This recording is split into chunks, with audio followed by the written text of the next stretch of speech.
Thanks for the introduction, Tyler. Okay? Yeah, that's on. Tonight, I'm going to be talking to y'all about the Gaia spacecraft and how we're using the results from its observations to make the biggest map of the galaxy ever made, or well, the biggest star map ever made, I should say. And I'm going to be talking about why that's important and what we can learn from that. So, let's get started. When we're talking about star maps and figuring out where things are in the universe, we need to talk a little bit about astrometry. Astrometry is kind of a subsection of astronomy that deals with looking at the positions and motions of objects in the sky. It's very important for, well, everything that we look at, because as it turns out, if we want to the ways we find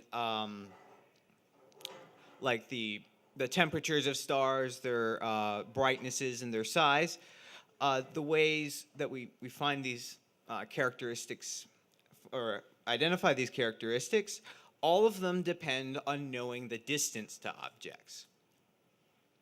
This figure kind of demonstrates that. And if you look at the kind of work your way back along all the paths, almost all of them, you need to know, how the distance to objects. So if we don't know something, if we don't know how far away things are, then, well, basically all of our knowledge of stuff in the sky, well, it turns out we don't actually know what we're looking at, and we need to start from scratch all over again. So astrometry is uber important in everything in astronomy.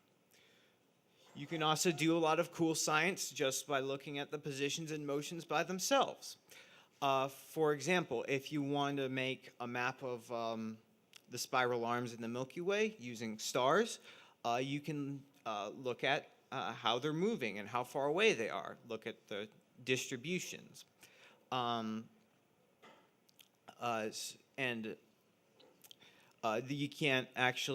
You can't just fly outside the galaxy and take a picture and then make a map. We have to build our image of the galaxy from the inside out. So astrometry is very important to all of astronomy and that sort of stuff. Okay. So, how do we figure out these positions and motions of things? Well, isn't it easy? You get a really high resolution camera, you look in the sky, you take a picture, figure out where everything is, come back a few years later, take another picture, you can see how stuff's moved. Shouldn't it be as simple as that? Well, no, that doesn't tell you how far away anything is. To do that, astronomers use a very astronomers can use a variety of methods, but the best method is very simple, very reliable, and it's by far the best way to get distances to objects in the sky. It's called parallax. Now, what parallax relies upon is the fact that objects close to you, when you're moving, will appear to move more against a background than stuff further away. Astronomers use the motion of the Earth around the sun to measure parallaxes. As the Earth goes around the sun, we'll be looking at stars from slightly different perspectives, and so they will appear to wiggle back and forth across the sky. We can measure their wiggle, their parallax angle, and very easily get the distance. So there's a little audience participation thing now. Here we have a picture of a dog. Okay, I want everyone to close one eye, hold your thumb about 8 inches in front of your face, and with the end of your thumb, cover my boy Radar's head. Now, kind of blink back and forth, open one eye and close the other. And notice how your thumb moves on and off of the dog's head. Now, do the exact same thing, but hold your arm all the way out. Your thumb, I mean, it moves off of his head now, but it's not quite as far. Congratulations, you have just done a parallax measurement of yourself. Yeah, go get yourself another drink. Congratulations. So, that's what we do to get the distances to stars, or the best way to get distances. Slight problem, though. Space is big. Space is big, stars are a long way away. Those parallax angles that I was talking about, that little wiggle, it's tiny, even for really nearby stars. What this means is that for most of my life, the best parallax distances were from the Hipparcos satellite, which did a parallax survey of the entire sky in like the early 90s or something, early to mid 90s. It was able to get reliable asterisks, I won't go into it though, reliable distances to objects out to about 500 light years. Now, 500 light years, what does that mean? It sounds like a long way. Well, the Milky Way galaxy is 100,000 light years across. So 500 light years, it's not that far. There's a lot of things which you can see which are very heavily studied and very important to astronomy, and you can see them with your naked eye that are way past 500 light years. And so we had distance estimates to these things. We didn't actually know how our measurements were a little shaky. I think we can say that. So this is a big problem, getting these real solid distance measurements to things in the sky, because everything depends on distance.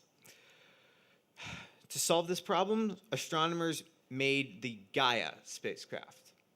Now, what the Gaia spacecraft is, it's a spacecraft with a series of very high-resolution cameras that it was launched in 2013, orbits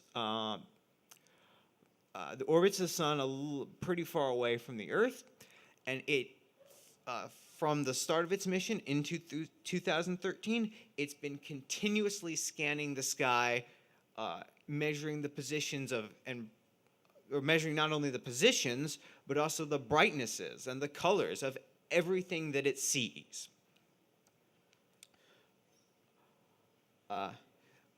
Gaia's precision is so great, it will be able to measure kind of parallax angles for stars not 500 light years away, not just not just past that, but out to about 50,000 light years with the same precision as Hipparcos. It's measuring the distances to things on the other side of the galaxy. Gaia will be able to it'll be looking at the colors of these objects, which can be used to get the temperatures. It'll be looking at the brightnesses of these objects. So Gaia will be making not only a star map, but a star database. It's looking at everything in the sky. So it'll also be able to do things like track near-Earth asteroids, look for like exploding stars way, way out beyond our galaxy, hundreds of millions of light years away. It can also do things like detect planets and plenty of other things.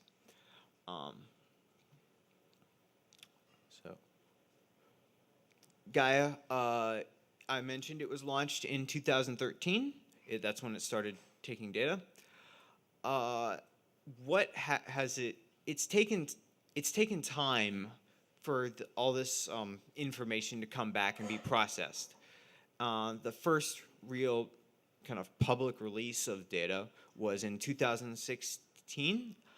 They put out some really early results combined with Hipparchus measurement, Hipparchus data to get kind of I think you could call it a sampler of what was to come. But the first real big catalog was put out about a month and a half ago, back at the end of April. This image shows everything that was in it, so you can see that it has, the positions, the motions, the brightnesses, the colors of well over 1 billion objects. You can also it's also been able to measure, surface temperatures, sizes, brightnesses of these stars. And because it's looking over a long time span, it can also look for actually changes in the stars, brightnesses and their colors and temperatures. So this release, Gaia DR2, as it was called, it was a really big deal, and it's still relatively fresh and new, and so astronomers are still going through all the information and using it to refine previous discoveries, as well as make new findings. All right, some examples of this I'll go through. First, we have this picture of the whole sky centered on the center of the Milky Way. The Milky Way is the big, obvious band cutting through the image. And it's not actually an image as much as it is sort of a tally of the combined starlight and the colors of that starlight across the entire sky, as seen by Gaia. You can see there's a lot of features, a lot of things going on. In the Milky Way, you can see the big dust clouds, those big black blobs. Those that are blocking starlight from elsewhere. You can actually see some structure in the Milky Way. Note how the stars towards the center of the galaxy are more of a kind of a reddish orange, whereas stars further away are blue. Those you can also see in the lower right. Yeah, you can see two little fuzzy blobs. Those are the Magellanic Clouds, two little galaxies orbiting the Milky Way. Next we have. All right, this is a video. All right, cool. What this is the motions of millions of stars, as seen by Gaia across a certain area of the sky, over kind of projecting the measured motions over the next few 100,000 years. You can see stars whizzing across the image in all directions and all speeds. There's a whole bunch of stars in the galaxy. Surprise, surprise. If you look carefully, you can see a few that actually whiz right past, and they make big, very kind of fast little arcs across the image. We don't need to watch this for too much longer. I think the point's been made. The next video is a little bit more dynamic. It's a 3D flyby using Gaia distance measurements of the Hyades star cluster. The Hyades star cluster it's in the center. It's a group of stars that were formed together, and they're gravitationally stuck together. They ride together, die together. So we're going to do a zoom in on the cluster and then rotate around so you can see a little bit more of the 3D, the actual kind of 3D structure. And then towards the end of the video, I'll get ahead of myself here. We will kind of, again, just like in the last one, project the motions into the future and see how the cluster is going to move. Lines are where the stars are going to go. And you can see how all the stars in the cluster, they travel together compared to all those other little stars, which are just sort of going off in every which way. Okay, that's that. Some other things that Gaia has found is by looking at the collective colors and motions of bunches of stars in the galaxy, as along with their chemical compositions, which you can also get from just looking at from kind of breaking down the components of the starlight. It's been able to identify kind of different groups of stars with similar histories and characteristics. An example of this is kind of how Gaia has been able to identify a few groups of stars that really they don't seem to fit well with all the other stars that we see in the galaxy. They're pretty different. But they kind of resemble stars that we see in little tiny galaxies, which have distinct, the stars in them have distinct kind of chemical signatures and stuff. They resemble the stars that we see in those little dwarf galaxies. So what's going on here? What we think happened is these groups of stars are the remnants of these little galaxies that were torn apart by the Milky Way, and then the Milky Ways absorbed them and integrated the stars into itself. And the stars got mostly mixed in, but not completely. So there's still little tracers that they're special.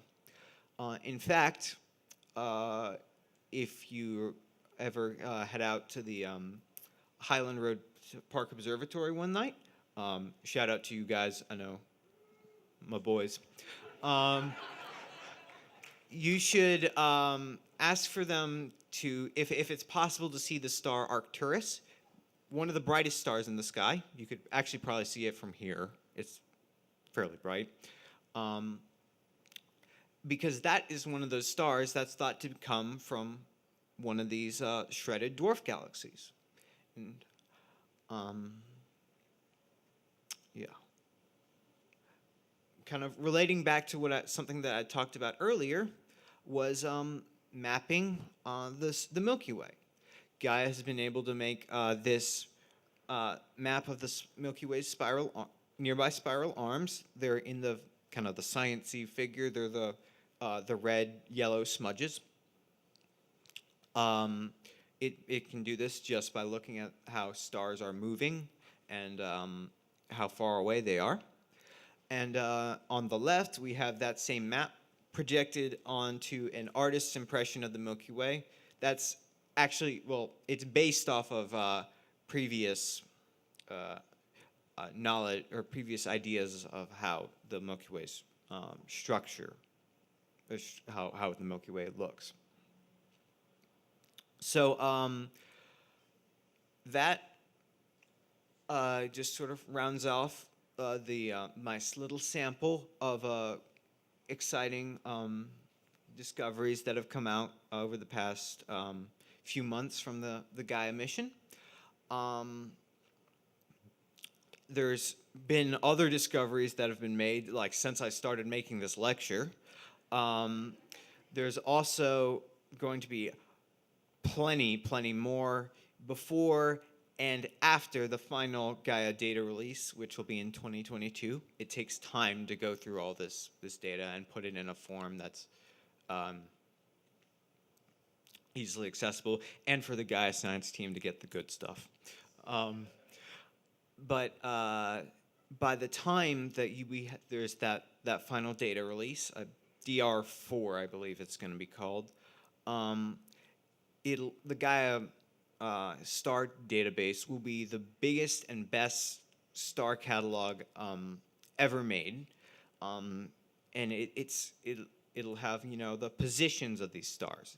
From the parallax angles, you'll be able to get the distances. You'll have the motions. You have even more things like the brightnesses of these stars, temperatures, compositions, things that I mentioned earlier. It's really hard to emphasize just how important this is for all of astronomy. Not just because of we'll be able to figure out how far away things are. Be able to make a map of the Milky Way, but because all of our knowledge depends on these really basic measurements that Gaia is making. I mean, we all heard about like LIGO and stuff, like the big LIGO discoveries. This is really just as important. It's just not as flashy, and literally.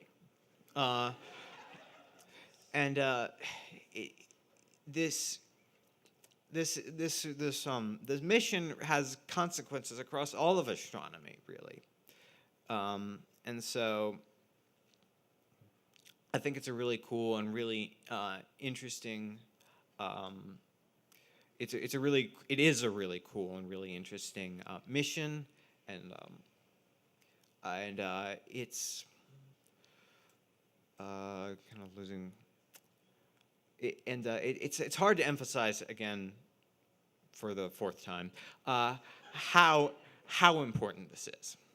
And so just, stay tuned for more findings from the spacecraft. You could probably go on like some science database thing and find out like 3 more by tomorrow morning.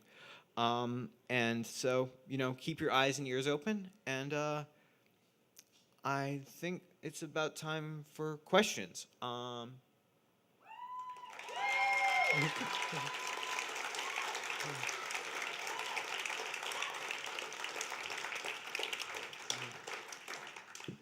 Excellent work, Rory. Thank you for sharing that today. So tell me, do you have a favorite product out of the Gaia Data releases so far?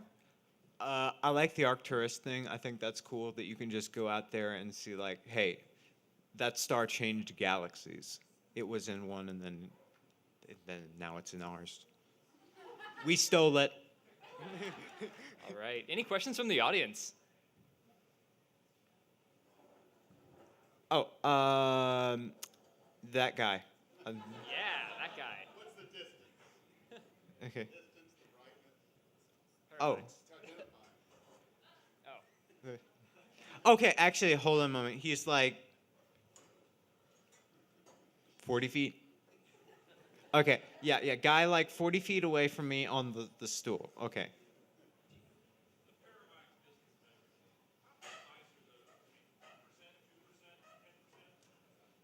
It does vary. So, the question is, how precise are these parallax measurements? Like, what percentage? It varies depending on distance. Stuff really nearby is going to be very accurate. I don't know off the top of my head exactly how precise the final catalog will be. I think it's going to be within 10% at long distances of several tens of thousands of light years. At the moment, because the early data product that they have in Gaia DR2, they're not very precise, but they'll be getting better. Does that answer your question? Oh, red-haired girl near the stand.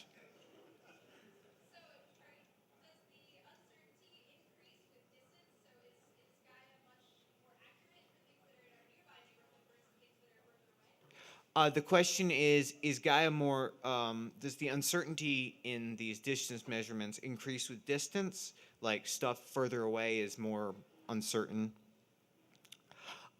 In general, yes, because it's, as you measure smaller and smaller angles, it becomes increasingly harder and harder, even for Gaia's cameras to pick up, to identify the wiggle back and forth from parallax. All right, over here.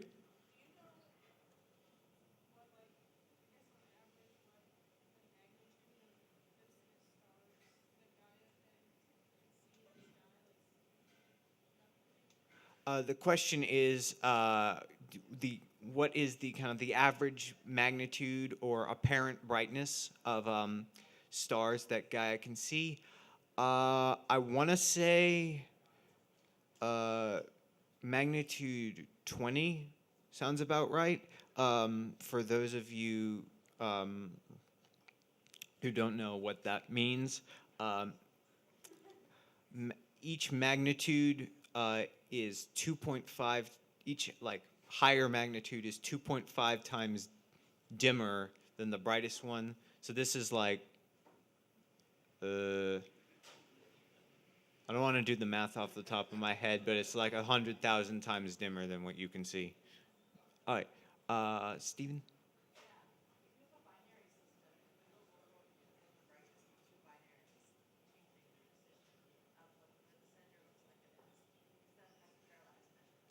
The question is, does the wiggle of stars? Yeah, they just.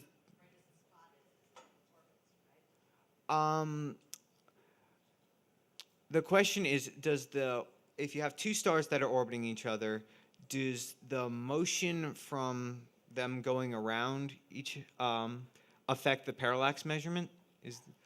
I don't believe so. You should be able to discern to kind of separate out the Earth's motion from the motion of the binary stars. You can actually identify, though, little wiggles in stars' motion caused by companions, because Gaia's very accurately tracking the motions of stars. You can actually look for little kind of wiggle wobbles in the motions that aren't caused by the parallax, which are caused by things like planets orbiting them and other stars that we just can't see. Is that a satisfactory answer? Okay, so it's like a modulation, but it's not a Yeah. So you can split the binary star's motion from the Earth's motion, and then okay, yeah. Less a question about Gaia and more just a general question about astronomy. What is at the center of the Milky Way? We're talking a lot about the stars get pulled into the galaxies. What is the center of the Milky Way? You asked just the right question. The question is, what is at the center of the Milky Way? You asked me it's a good thing you asked me that question, because that's what I'm going to work on in grad school. But at the very center of the Milky Way, there is a huge black hole. Everything is orbiting around it. Is that a satisfactory answer? There's also a whole bunch of other stuff there that actually, the combined mass at the center of the Milky Way is mostly that other stuff. But the black hole just keeps it all together. I went from knowing nothing. Okay. We got time for one more. Let me see. Oh, yeah. I was curious, the cameras on Gaia, you said they have a 360 degree? They scan the entire sky. Emily. Okay. The question is, how does Gaia scan the entire sky? Well, it doesn't scan the entire sky at once. It can see most of the sky. It's spinning, and it can see, its cameras have a wide field of view and can see most. And over the course of one rotation, it can see most of the sky. That little bit of the sky that it can't see is blocked by because the sun's interference. But as it goes around as it goes around the sun, it can just fill in the gaps from the periods of time when the sun. Yeah, it'll be at a different angle, so it'll be able to get complete sky coverage actually pretty quickly. Okay, so with a title like this, it kind of seems like I'm about to give you like a biography talk of some interesting scientists and like the weird stuff that they were into like on the side that's not science. And that would be a really cool talk, but it's not the talk I'm about to give. Actually, I kind of drew you in with like maybe a little false advertisement. What I'm actually going to talk about is how we tell stories in science and how the way that we tell stories affects what people think of science, and how we can maybe change the way that we tell our stories to better reflect what it is we're actually doing. And thank you. Yes. And build better rapport with people who aren't actively producing science. So I'm going to use words like producers of science and consumers of science throughout this talk. And I think pretty much everybody in this room can consider themselves both a producer and a consumer of science. It really just depends on what context you're talking about in that moment. So first what I'm going to do is I'm going to tell you a science legend. And this is a legend that follows a very particular storyline. And science legends tend to follow this storyline. This is a story arc that's a very simple one. It's linear. It starts with an observation and a question being asked about that observation. And it moves on to a magical eureka moment by our story's hero. And it ends with some kind of science production that increases our knowledge of the universe. And the story that I'm going to tell you today is, well, yes, the story of Sir Fred Hoyle and the carbon-12. Fred Hoyle actually was knighted, so this really is a story about a knight, not in shining armor. Sorry. But so the story goes, the legend goes, that Fred Hoyle looked around himself and he said, carbon-based life exists. And if carbon-based life exists, then carbon is a big part of that. And where is it coming from? How is this stuff made? And so he sat with that question and he pondered it for a while, and he had his aha moment where he said, okay, carbon, it's got to be produced in some way. I think it's produced by the collision of three what are called alpha particles, also called helium-4. It's 2 protons and 2 neutrons. So we have 2 that collide together and they make this beryllium 8, and it's short-lived and it's unstable, and then we have a third and it clashes, and then we have carbon. And the way that carbon is produced, if it's produced in this way, then carbon itself has to have a really particular structure. And they weren't aware of that structure at the time. He predicted that based on his theory. And then it was experimentally confirmed. And now we know how carbon's produced in the universe. And that's how the legend goes. And it's a really good story. It's really compelling. There's one name that you have to remember. It's Sir Fred Hoyle. There's one story arc. There's a start. There's some kind of contention. There's a resolution. It's very, very simple. And so it's compelling for that reason. But there are some problems with stories like that. And the primary one is that scientists are humans, and we get some stuff wrong sometimes. And when we talk about science legends in a way that makes scientists out to be these superhuman people that always get the right answer, and they get it fast and they get it without conflict, that really creates a huge separation between who is a scientist and who is not. And one of the things that does is it foments mistrust between scientists and the public. And in addition, it also makes it really hard for young people who are interested in doing science to see themselves as scientists, because young people who are interested in science are humans, and so are scientists, but we're pretending like we're not when we tell these stories. So this is kind of a problem. We should really adjust how we talk about scientists. Additionally, it erases, stories like this erase really important aspects of how science is produced. So for instance, science is a community endeavor. Fred Hoyle was not the only guy involved in this process. Science is also full of really weird questions that sometimes don't really make sense to an outsider who's looking at that problem. And it also involves a lot of incorrect answers. And those incorrect answers are an integral part of making science.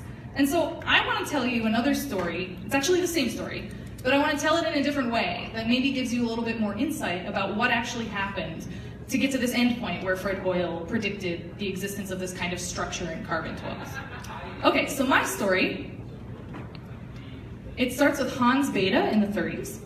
And he was interested in answering the question of where all this energy in stars is coming from. Stars are radiating light, that's how we see them.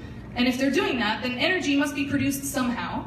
And he was interested in looking at where all this energy is coming from. And in the process of trying to answer that question, he came up with a theory for the production of nitrogen and oxygen in stars from carbon, which he just assumed existed in those stars. And we're not really interested in the CNO cycle right now, that's what that's called. What we are interested in is the fact that during answering that question, he did think about the collision of 3 alpha particles. And he came to the conclusion there's no way in which nuclei heavier than helium can be produced permanently in the interior of stars under present conditions. So, according to Hans Bethe, we could not be producing things heavier than helium in stars, based on what we knew about stars at the time. Okay, now enter George Gamow. Okay, I did get that right. So George Gamow was interested in how matter was formed in the universe. And he came up with this idea of the hot expansion of the early universe. It was a really interesting idea at the time. People kind of liked it. And part of that theory was that all matter in the universe was created in the early universe and then has just persisted through time. And that's called nucleocosmogenesis. So he was really interested in answering this question of where stuff comes from, where is matter produced, and he struck a problem in his theory, which was that there are no nuclei that are only 5 or 8 particles. And so if you're thinking about just throwing extra particles onto your system, I lost my main thing, then you're gonna hit a 5 or an 8, and at some point you're just gonna disintegrate back down to small stuff. So again, 2 of his colleagues who were looking at his work, Enrico Fermi and Anthony Cherkovich, said, okay, again, this theory cannot explain what we're seeing past helium in the universe. We can't be producing heavy elements in this way. Okay. Now we're going to talk about some experimentalists. There's Arthur Hemmindinger and William Fowler, who are at Los Alamos in the Kellogg Radiation Lab. And they were interested in looking at the structure of beryllium-8. And they were really interested in answering this mass gap problem. So we have these 5-8 particles, we don't know how to get past them. How are we making stuff in the universe? We know it's not happening in the early universe, so what is going on? So they're looking at beryllium-8, and what they do is they measure the disintegration of beryllium into these alpha particles. And of course that's going to matter for looking at carbon-12 if we think that carbon-12 comes from collisions of alpha particles. Okay, we move again to some theorists. Here's a theorist named Ernst Obik. He was in Northern Ireland lab. He actually came up with a solution to this mass gap problem, but he was unaware of this experimental work that was done in the US because he was kind of isolated. And so he came up with a theory, but another guy, Salpeter, came up with essentially the same theory almost simultaneously, slightly after Obik. And Salpeter was aware of this experimental work, so his theory was a little more robust. But again, he wasn't making carbon in the amounts that we're seeing it today in his theory. He couldn't explain where it's all coming from. And he had this really prescient thought. He said, if there's a resonance in the right spot, then we can increase carbon production in my model by 1,000-fold, which is a lot. So if we're struggling with producing carbon and all that it takes is like maybe adding another little bit of structure to our carbon nucleus, then this is a really elegant solution to our problem. And it sounds a lot like what we claimed Hoyle did in our legend. Okay, so it seems like we're approaching a solution, but then a wrench, oh no, more problems. We're looking at inhomogeneous stellar models. This is Sandage and Schwarzschild. They wrote a series of papers, and in the second one, I'm not gonna go over what inhomogeneous stellar models are or anything in the papers, except for the fact that one of their models, maybe a couple of them, showed that stars are maybe not as hot as Salpeter thought they were, which would mean Salpeter's theory is producing even less carbon than Salpeter thought. So now we're back to square one. We're not producing carbon the way that we think that we're producing carbon. What is happening? Enter our hero, Sir Fred Hoyle, who said, Salpeter's publication of the triple alpha process freed me to take a fresh look at the carbon production problem. I found difficulty in generating enough carbon because the carbon kept slipping away into oxygen as it was produced. A theoretically possible way around this difficulty was greatly to speed up the carbon synthesis by a rather precisely tuned resonance, which would need to be about 7.65 MeV above ground level in the carbon-12 nucleus. Okay, let me translate. Hoyle was aware of this work that said stars are maybe a little bit cooler than Salpeter thought. Hoyle was aware of Salpeter's work and aware that Salpeter's production of carbon could be increased if maybe there was just extra structure in the carbon nucleus itself.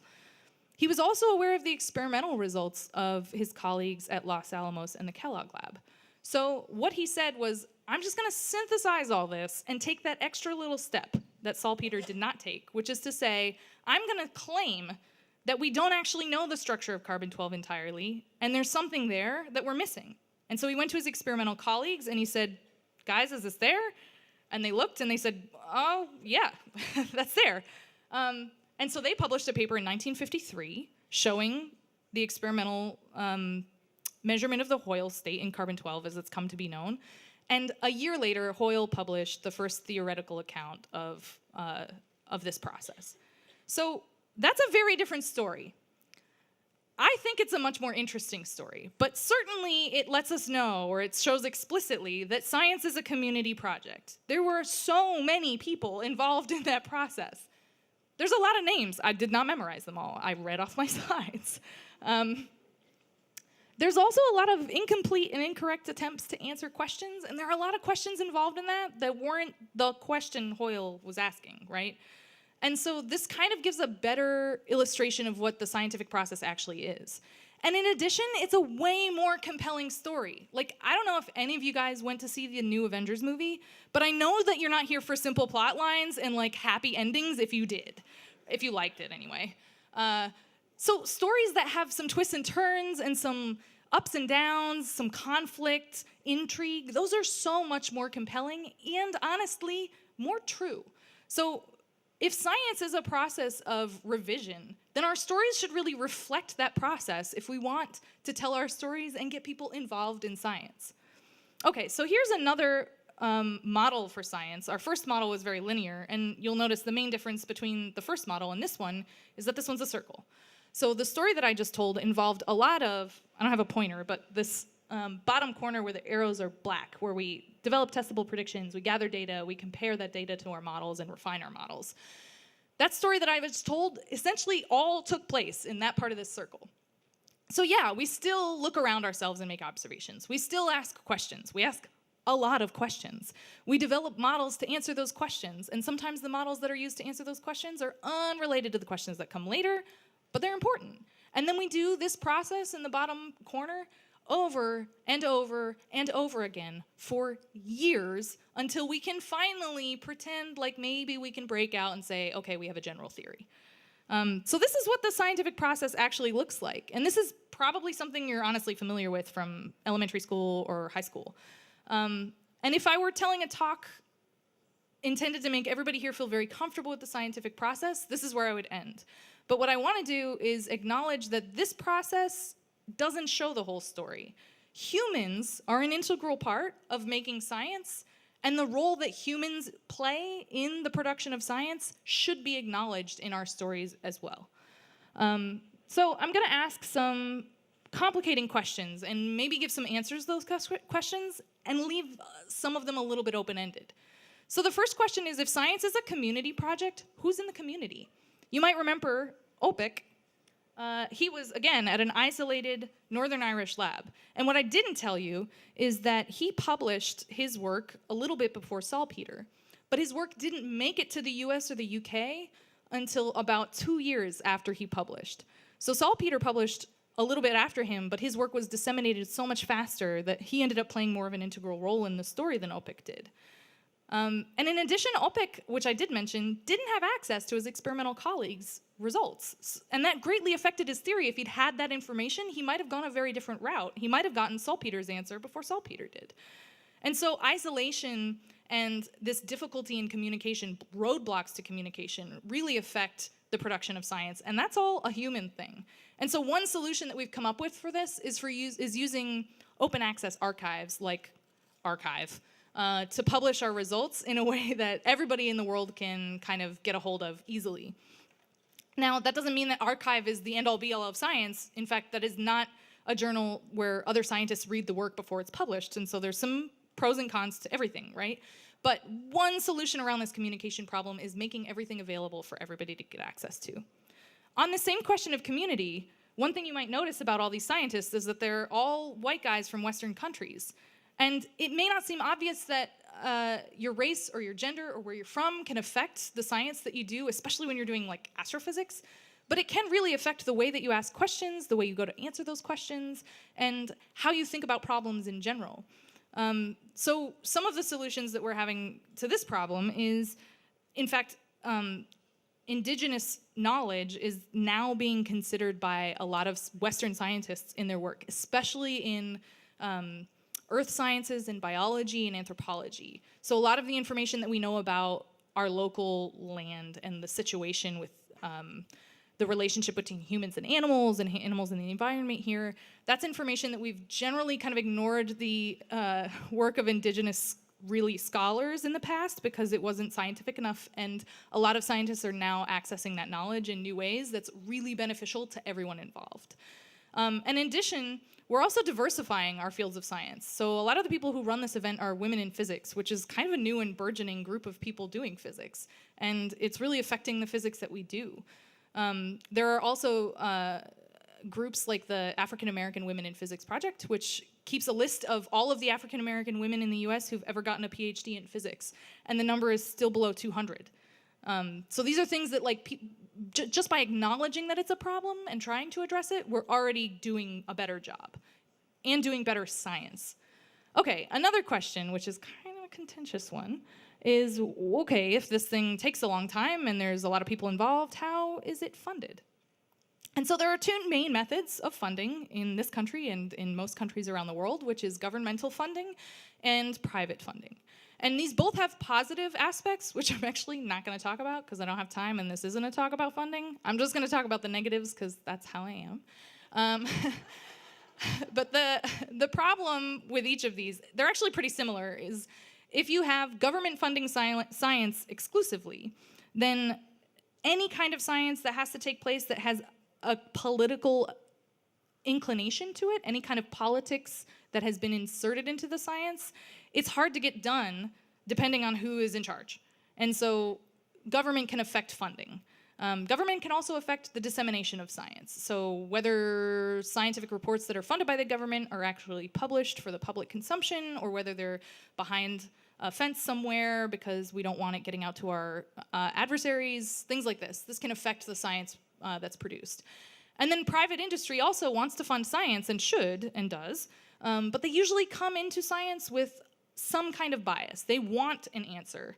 And so that can affect the science that's done as well as the way it's disseminated. So for instance, I have an advertisement here from, I think, the 50s, which was funded by a cigarette company. And the science that was done that is claimed in this ad was funded by the tobacco industry. But the results of that research actually showed that smoking, as we know, causes cancer and is not great for your health in general. But the way that they chose to disseminate that science was to use ads like this, which say, smoking can be bad unless you smoke our cigarettes.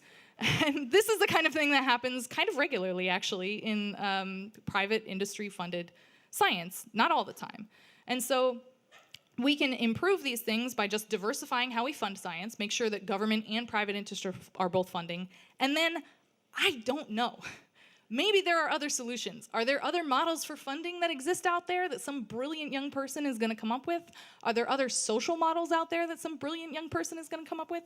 Or a brilliant old person? I don't know. It's not going to be me, because I have no idea how to address this problem. But it is something that we should at least acknowledge exists in the field.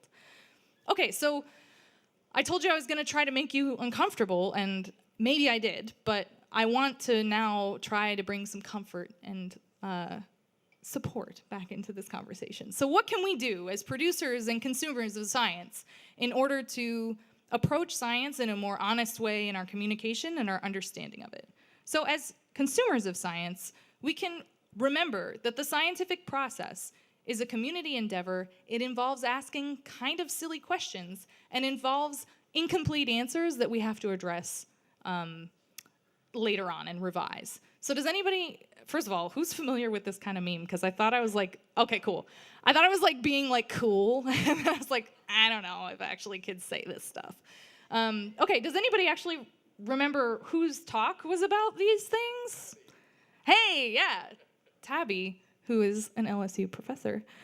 She gave a talk called Alien Zombie Comets, I think was the name of the talk. And in that talk, she talked about this star that she and a team of people around the globe helped identify, this weird drop in the flux that nobody could really explain. And one of the questions that was asked was, maybe this drop in flux is because there's a big alien megastructure around the star. Maybe. I don't know. So they asked that question, and they looked into it, and they answered it, and they said, probably not. a giant alien megastructure. Maybe it's dust or comets. And so the point of this meme is to say you have to appreciate that whole process. It's not a bad thing to say the wrong answer at some point. In fact, it brings up more questions that help us ask more pointed things and maybe work toward a better understanding. Okay, as consumers of science, we can also acknowledge that science is something that's funded.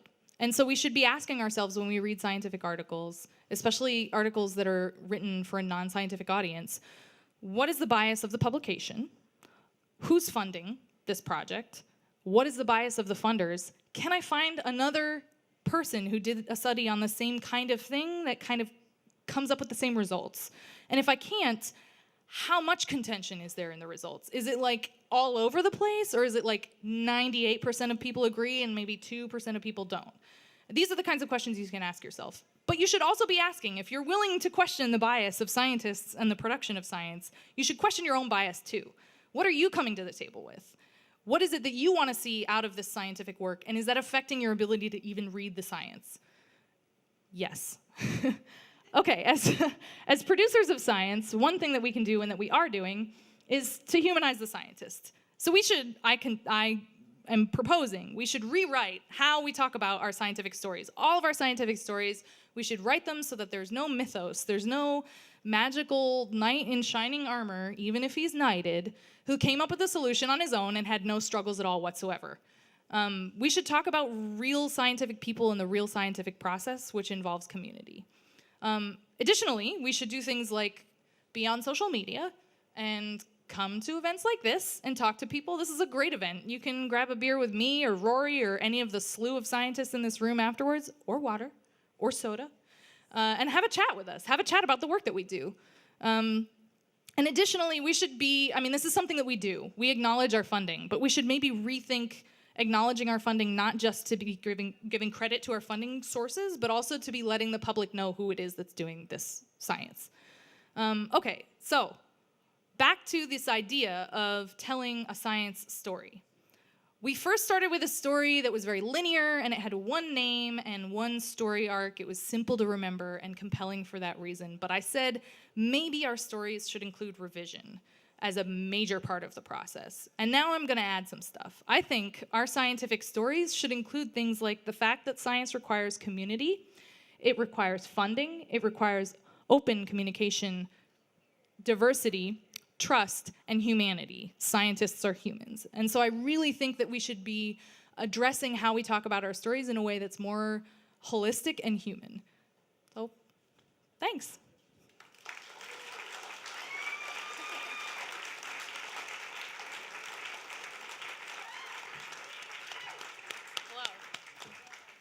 That was fantastic, Ali. Hey, thanks.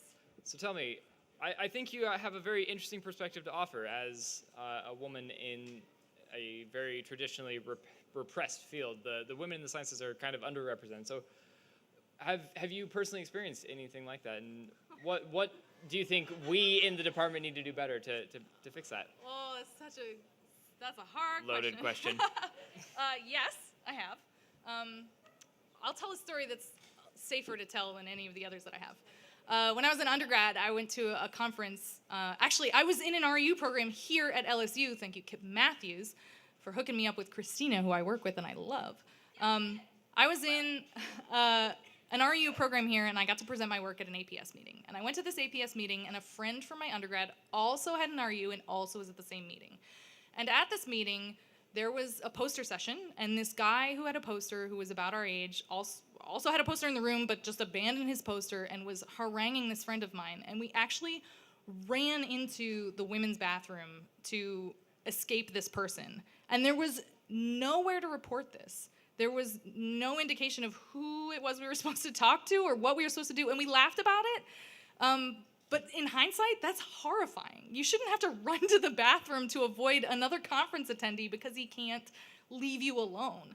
And he actually ended up coming out to the bar later and finding us there, and she had to pretend some other guy was her boyfriend. It was awful. It's like, this is not how we do professional stuff. So things like making sure that people of relative power in your situation, organizers, organizing committees, people who are maybe helping to fund something are aware that these are problems, and setting up resources for people to get in contact with would be a really good solution to that particular problem.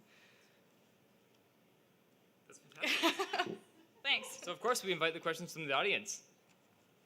Oh, I pressed the button. I don't know what it's doing. Nope, that's fine. Okay. Sorry, yeah. Yeah, so I totally agree with everything, but how do we do it at our age? Like How do we do it? What? in elementary school, how do we change the view of scientists for young kids when they're learning what scientists are? Yeah. How do we change that? So one thing, first of all, everything that I'm saying now is not just like my opinion. There's a whole field of philosophy of physics out there that you can look into if you're interested.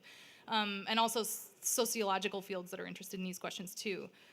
So one thing that people have proposed that seems to be really working well is to say that young people who see people who look like them in jobs that they're interested in is like the #1 way to get kids in those jobs. So there are plenty now of women in physics for young girls to be seeing, but also LGBT people in physics who are out and LGBT, black people in physics in general, people of color in general, going to these schools, especially schools in areas where they come from, really helps so that students can see their story and how they came to be the person they are. And then in addition, I really think telling our stories differently, making sure that we don't have these like superstar people who get everything right every time, and making sure they're really humanized. I think that's really my major contribution to that conversation. Yeah.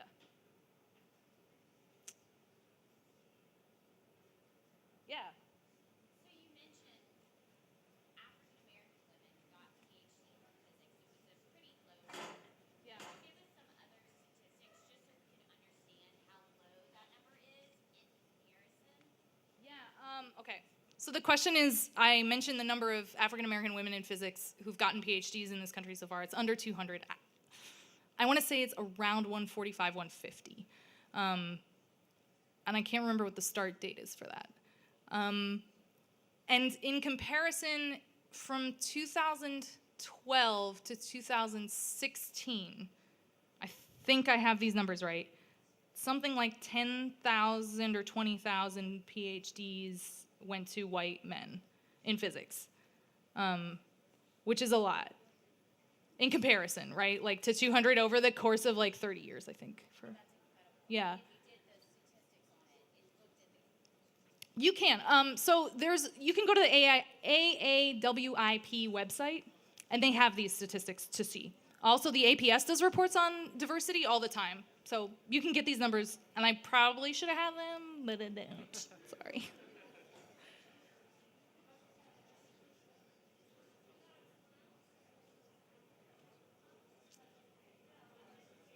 All right then. So let's give a final thanks to Ali.